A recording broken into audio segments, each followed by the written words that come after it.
Hello and welcome back to another edition of Experience Marshfield. I'm very excited today. We have Mark Veith, the president of Wenzel's Farm, with us. We're very excited to have you. Welcome. Thank you, Bob. So this is a very exciting time, and we're going to get into a little bit about the business aspect. And of course, you just got Firm of the Year in Marshfield for the second time in company history, and there have only been a couple of companies within the city that have done that. But before we get into Wenzel's Farm, just help us understand a little bit about you. What's your background, and how'd you get to where you are now? Okay, so I'm from the Madison area originally. Grew up in the Madison area. Went to school at the University of Wisconsin-Madison. Came up to Marshfield in 2004. I've been with Wenzel's Farm since 2004. I came on as the financial officer, and then I was promoted to president in 2011. Wow, so you've been here quite a long time. Yeah, 15 years. Seen a lot of changes at Wenzel's, you think? Yeah, I think many changes. Is that right? Ownership changes, product changes. There's hardly been a season that there hasn't been changes. Yeah, that's the whole thing, I guess. In business, it's always changing. You just can't, it's never going to stay the same. At Firm of the Year that you all won, you gave a very compelling speech on the history of what took place. Can you give us the highlights of that? Because it's a very compelling, very good story. Yeah, certainly. So, I mean, the Wenzel story starts way back in 1897 when they opened a butcher shop in Colby, Wisconsin. And from there, the Wenzel family dabbled in different meat industries, getting into veal in the 1930s. And eventually, they started making sausage in the off-season because veal was a seasonal business. Well, then in 1949, they converted the barn into a sausage manufacturing facility, and eventually the veal went away because the sausage was doing very well. Over the time, they used the German recipes in their sausages, and there's many years of Wenzel history there, but really what they focused on was making a quality sausage with that German background. One of the biggest things that happened in the company's history, it was when Russ Wenzel, who was really the third generation to work in the sausage facility, he passed away in 2010. And just before he passed away, just 5 days earlier, just to tell you how great their tradition was, he was inducted into the Sausage Hall of Fame here in Wisconsin. So a lot of people probably don't even know we have a Sausage Hall of Fame, but in 2010 he was inducted into the Hall of Fame, and at the time he was inducted with Bob Uecker, of all people, for all the work that... Really? Yeah, for all the work that Bob had done being a spokesperson for meats for the different companies and commercials, and just live on the radio, ad-libbing, doing things like that. But yeah, 5 days before Russ passed away, we went down to Madison for him to accept his award, and it was a great day, celebrated by the family and some key employees from the leadership team. And like I said, 5 days later, unfortunately, he passed away. But I think for Russ, it was obviously a great honor, not knowing what would happen and what would come. I think the passing of Russ was really a time of uncertainty for the company, and at that time I was kind of next up and took control of things, rallied the employees, got people together, and just said, we're going to figure this out. Russ's sisters, who hadn't been involved in the business basically since high school, stepped up and formed a board of directors along with their 90-year-old mother, and they started. We started having these quarterly meetings where we'd meet 3 to 4 hours every, 3 to 4 hours once a quarter on a Saturday afternoon, and they got reacquainted with the business because Russ had been running the business, and they weren't, like I said, they weren't part of the business. And these ladies are very business savvy, and the brand started to grow during that time. And the second big thing that they did is they started looking for a company nationally that could buy the company from them and that would expand the brand. And in 2014, they found that company in Castlereagh. And Casaria is really hands-off. They let the leadership team run the company, and we see them about once a year at the plant, so they're really hands-off. But these guys are Ivy League graduates. They're extremely intelligent, so they're good advisors. They have good vision for things, but like I said, they let us kind of run it the way that we see fit. They came into this with no sausage or meat experience, so they own a variety of companies. They own a medical equipment company. They own some hardware type companies, so nothing related to what we do. So they really are looking for companies that they just see potential in. And I think they hit it right on the head with us, because we've seen tremendous growth since 2014. Our business has doubled. Our employment's increased by over 50%. Wow. A lot of great things have happened. So I think I talked to the Wenzel family after the event, and they wrote a letter to the owners, and they said, hey, we're really proud of what you've done with our brand, and that you've kept the product, you've kept the true quality of the product, and we're happy to see the product out in stores everywhere we go. So, wow. So you bring up a lot. There's a lot in there. Yes, first of all, when he passed away, that had to be a big sleepless nights type of thing. Where are we going to go? What are we going to do? And it sounds like you took that on. How did you manage that? Well, it really was, it was kind of one day at a time. The first day of this new era, what became this new era, I got in the plant at like 5 in the morning, and I'm not a morning person. I'm more of an 8 to 5, 8 to 6 kind of guy. But I mean, it was a sleepless time. But I think the key. I mean, the company's seen a lot of adversity over the years, and I would say this is maybe the pinnacle of that. But in 2007, 2008, if you remember, like the economy, the country, things weren't great.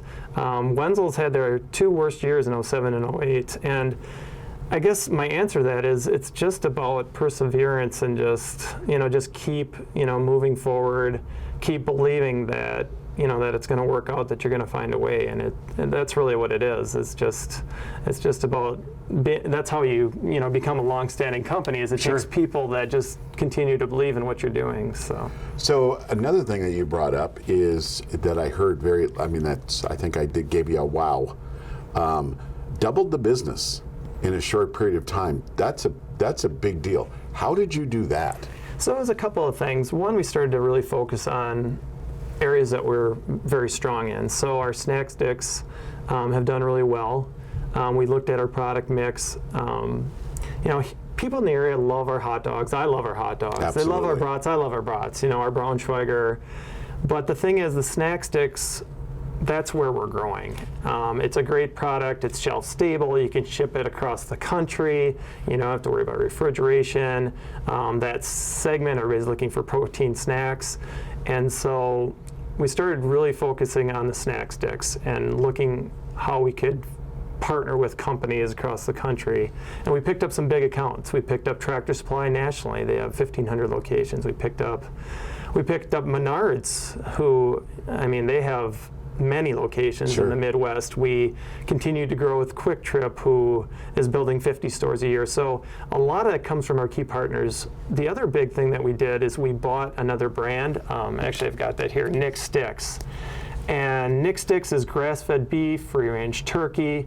It really plays into the new consumer that's looking for something even healthier. I think our Wenzel branded products, we've cleaned up those products as well to appeal to a more healthy consumer.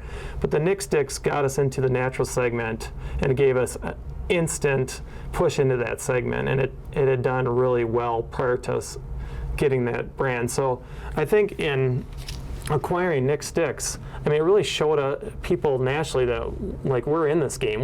We're acquiring other brands. I think it really gave us a lot of legitimacy.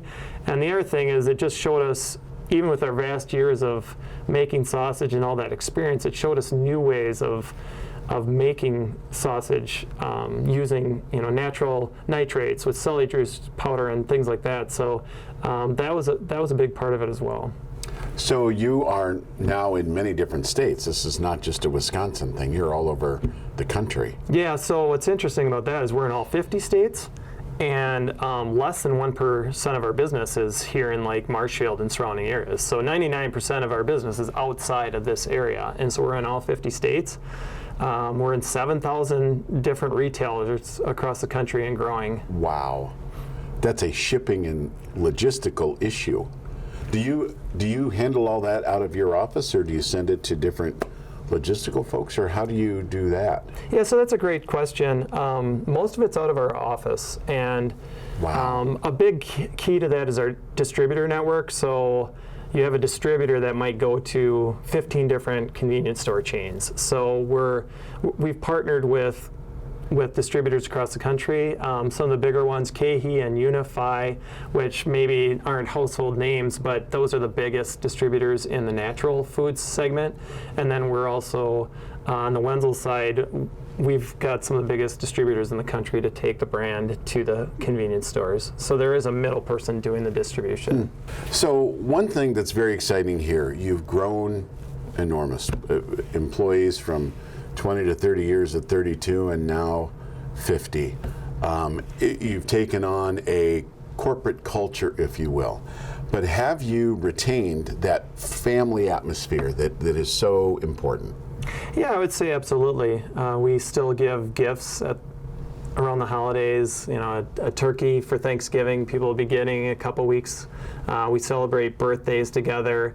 I think people feel a sense of security in the work atmosphere, and there's friendships developed with their coworkers. People go through adversity. You know, people have health issues. They have, you know, kids that they're worried about, and I think people just feel great to be surrounded by coworkers and that family atmosphere in such a way that when they come to work, they feel a level of comfort. Even though they're in the workplace. And, you know, I like to say you still have a job to do, and people have to work hard, but I think people truly enjoy, you know, the work atmosphere there. You know, what's interesting is, I hate to give a shameless plug for the Experience Marshfield, but it sounds to me with what you've said, and not only just sounding to me, but what I saw with my own eyes is, for people that work there, it's not just a job. It is an experience. It is what they do. It is who they are.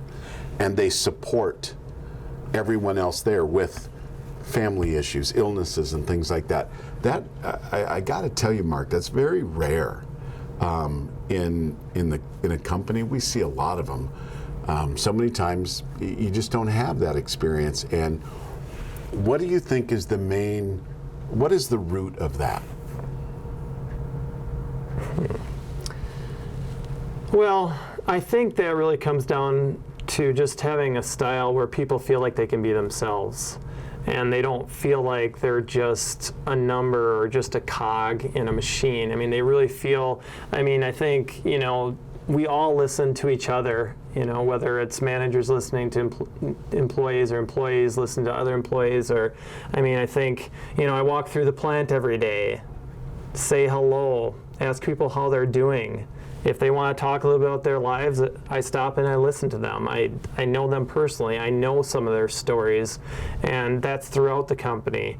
And, you know, I always look at it as every person has a value, and that's why they're there. You know, whether the president or someone working on the line, we need each person there or they wouldn't be there. And so they're all an integral part of the company. Sure. It's that old saying, people don't care how much you know until you know how much they care. And clearly, they know that they're heard. And I heard that just a little bit ago in your reference to sometimes you're there with your plant manager and somebody that's working on one of these great products will come up and go, taste this or whatever. They really care. And I think what's great is that they feel and their experience is that their voice matters enough to go to the president of the company and say, look at this. I think that is tremendous. And I think it's a huge victory for you and just a great testament to your leadership. Thank you. So one thing about this great event, Mackey put it on, and I believe that Mackey is, I'm biased, of course. Mackey is a great organization. How has Mackey and specifically Marshfield, what has that meant to you and the company over the years? Well, to me personally, I mean, I came from the big city. I came from Madison. You know, I like Madison, but when I came up here, there's just a different flavor to it. I mean, the chamber is very involved. It gets business involved. When you go out to events, you see people that you know, you see people that are rooting for you, that are pulling for you. You talk to other business leaders. You get to hear their stories. You get to tell them your stories because there's such a familiarity to it.